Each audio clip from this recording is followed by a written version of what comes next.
Okay, this video is just some of my credentials as Peter Rogers, MD. I kind of wear this medical monk thing because it's a long story that comes out of my most recent book. But I'm just going to show my background because some people had asked about this over at VegSource, where I recently did an interview, Jeff Nelson's channel.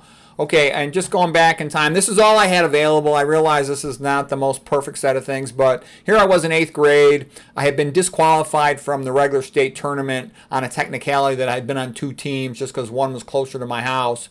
And then subsequent to that, they had a multi-state tournament where the best wrestlers from a bunch of teams in the Midwest all showed up, and I won first place. And then as I won first place right here in the brackets, I made a picture here, not a very nice picture. I was pissed off at the coach who'd got me disqualified of my first team, and so I made this picture. I never sent it to him, but that's sort of another one of the family stories. But so I won the multi-state tournament that year. Okay, let me just go. It's not what I want here. I want this. Okay, then this is a picture of me sophomore year in high school, winning some tournament, another probably junior year wrestling here, and I was kind of sad in this picture with one of my wrestling friends. I took 3rd in the state. I should have won. I was 39 victories and 1 loss my junior year in regular high school state tournament.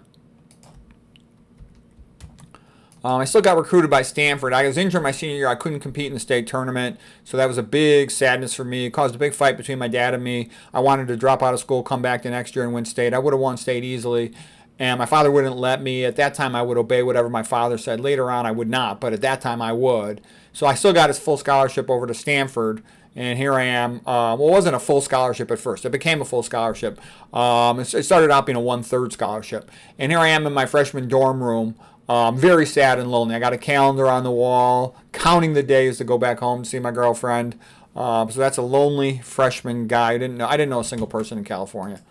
So it was pretty miserable and lonely. Here's my Stanford wrestling team singlet. That's how I looked. I was a pretty strong guy when I was, a college wrestler there. At a body weight of 170, I bench pressed 345. I was always physically very strong young guy. That's my bookshelf at home when I'm home for the summer in college, and this is pretty much my life. I was always reading as a hobby. I won tons of wrestling trophies and stuff. Okay.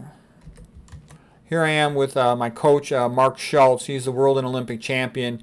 He was super helpful to me, really helped turn my wrestling career around. I mean, I was varsity starter with a winning record, but once I started listening to him and taking his advice closely, I got really good, and I set the all-time school record for victories in a season. Was student athlete of the year, team captain. Oh, this is just joking around. I took a photography class, and we had to hand in pictures. And so for fun, this is Mark Schultz. That's just plastic. And so we were just goofing around in the wrestling practice room. So that was one of my homework assignments for my photography class. Here's me with my brother. And like I said, I've told the story before. My brother was super good looking, okay? As soon as the girls would see my brother, they go, "Oh, your brother's gorgeous." And so unless I had slept with a girl, I would never let her even see my brother because they all fall in love with my brother. And I have another brother too who's super good looking as well. So they're both much more good looking than I was. So anyways, he was a great wrestler, state champion, freestyle Greco-Roman. And then in college, so he was a little bit of a disappointment because he would run out of energy in the 3rd period and he would lose to some of the better guys like he would lose just like the Iowa guy who had more energy. But then it turned out he became a vegetarian. Not a full vegan, but a vegetarian. He still eats a little bit of meat, but mostly vegetarian in his 40s. And so he's eating less sodium and his energy improved. And he's like several-time world champion since that time. And I tell you, I'm half Irish and I'm half Puerto Rican. So here's something from my Irish family. Here's my grandfather and my Irish family. You look at the leg muscles. 9-time national champion, bicycle rider for Ireland. Here's my father. He was a boxing champion. He didn't know any better. Everybody smoked cigarettes in those days. This is a typical stone fences around the small family farms in Ireland. And that was my grandfather. So that's him, in his old age. Here's another picture of my grandfather when he's young. He's a tough guy, man. He's awesome. National champion multiple times. One of his great-grandchildren actually was a United States Olympic bicycle rider, Sturlo. And here's one of his medals that he won. He's national champions in Ireland. Here's my mother from Puerto Rico. This is when we were together recording this book, Quick Medical Spanish. I wrote a medical Spanish book. So that's me. That's my mom. We're joking around with the hat, like a Puerto Rican flag hat. Puerto Ricans weren't allowed to have a flag or they would be shot. So that's why it's sort of a big deal to them, and they put their flag out the window like a bunch of idiots sometimes. But that's why they do it. Okay, so here was my grandfather on my Puerto Rican side of the family, and he was known as the smartest person in all of Puerto Rico. He was fluent in 6 languages. They said that he could look at a column of numbers and just add them up like that in his head. He pissed off my grandmother on that side. He had a family on another island. He was like a merchant marine sailing guy, and she went apeshit bananas and beat the crap out of him, and he never came back. And so my mom actually hated him. But the reason I show him is he was kind of famous for being a genius, and it kind of created my Puerto Rican family so fucking smart you wouldn't believe it. And I think it's genetically because of him more so than any other factor. There's other factors, but genes does play an effect in academics. I mean, there's more to it by far than that, but it does play a role. Here I'm just showing you one of the things from Stanford. You can look this up yourself. You go to gostanford.com and type in wrestling individual records. Okay, so at that time, 1985 sixth season, I won 39 victories, and that was the most anybody had ever won in a season up to that time. So I was the school record holder for most victories in a season, team captain and student athlete of the year. I don't have all my awards or anything on a computer. This is back, when I went through all this stuff, there were no computers, or there was no internet available. There were computers, they did exist, but they stunk and nobody used them. My med school picture right here, and then here's when I wrote a book. I got first in my class, 99% of my boards. The dean of my medical school wrote the foreword for my book here, Medical Student's Guide to Top Board Scores. I spent a lot of time trying to really understand study skills, mnemonics. I also got 99% on my boards in diagnostic radiology residency. I did a surgical internship and then an interventional fellowship at Harvard. So then I wrote a book, Straight A's at Stanford and on to Harvard. That's me with my parents at graduation from med school, my mom and dad.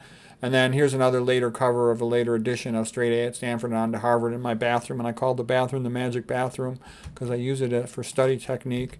Here's just the same picture, the original picture before the cover picture of the magic bathroom. I got pictures of some of my heroes on the wall. Actually, by the time this one came around, I had a picture, I think, of Caldwell Esselstyn on there. I used to love Rodney Dangerfield. He made me laugh. Rodney Dangerfield. I put a picture of Ruth Heydrich on there. I got some other ones on there, too, that you would know.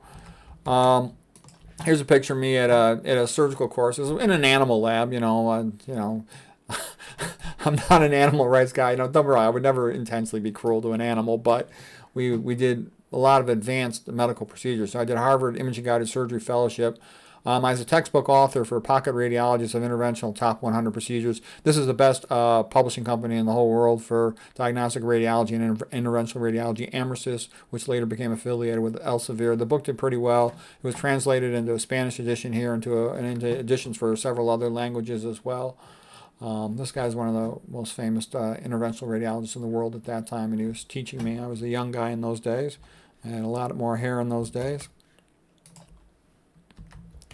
Then I became fat in my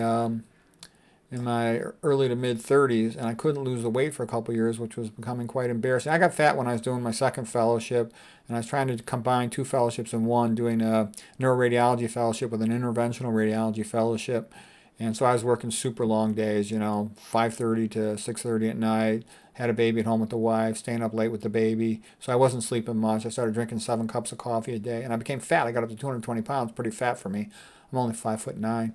And so then I couldn't lose weight for a couple of years, and I started becoming plant-based. I actually learned about the starch method of Dr. McDougall. I was actually featured as a star McDougall at his channel. You could see that if you want. And I lost all the weight. I went back down to 154, which is really skinny for me. And I moved to a new house. I told you about that, my dream house, where I had a pool in the backyard, a basketball court, a tennis wall, all kinds of great stuff.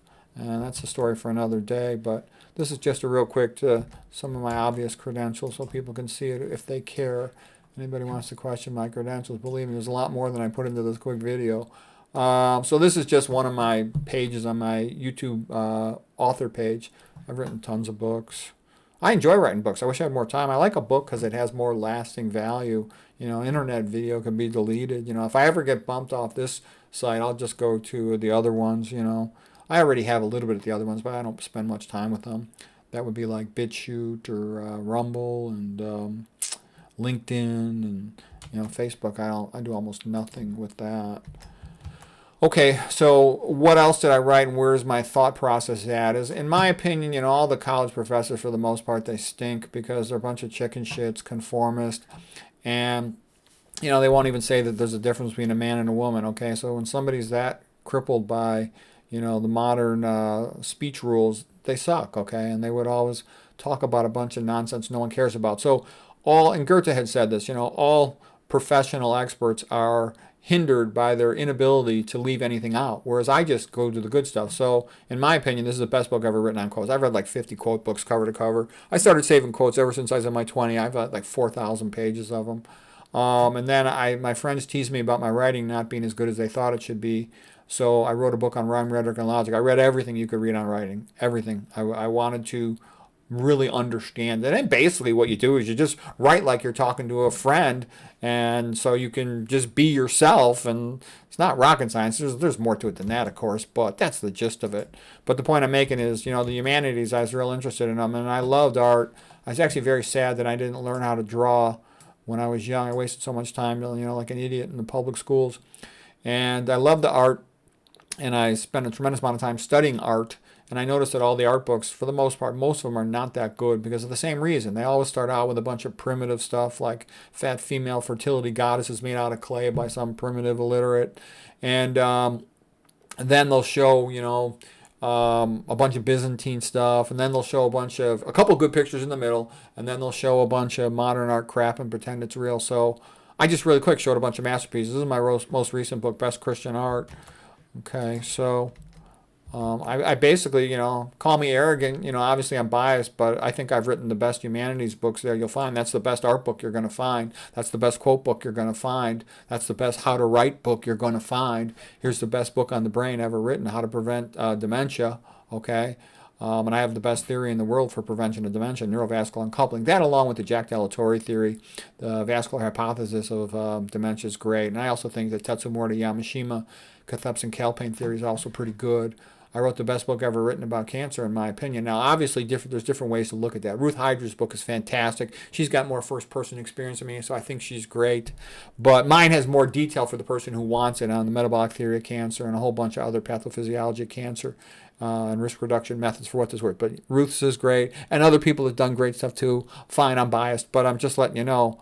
I've done it. I've gone there and I've done these things, so I've done a lot of stuff. Because I know I'm right, and I just put it all together. This is the best book ever written on nutrition. Now, of course, some people would disagree. Some people say McDougall's Starch Solution. Yes, that's a magnificent book. Prevent and Reverse Heart Disease by Caldwell Esselstyn. Yes, that's a magnificent book. But I think mine's a lot more comprehensive, and I go into way more pathophysiology. And the fact of the matter is, those guys are talking to, regular patients, somebody with maybe a college degree, average IQ about 110, whereas mine is more written for somebody who really wants to learn nutrition, pathophysiology of the common chronic diseases. So it's written more like an IQ 130 level with all the drawings and diagrams. It's a much bigger book. I think this one's about 600 pages or something. And I wanted to get all my drawings into one book. So for somebody who really wants to learn nutrition, it's here. And I make videos of virtually every chapter. I intend to make a video of every single chapter in it. So I just wanted to make that clear. So if anybody wants to challenge my credentials, tell them, go ahead. Okay, and there's a ton more stuff that I just don't have immediately available. I'd have to scan in all my diplomas and test scores and stuff, but they're all there. So anyways, for what it's worth, there it is. Those are my credentials.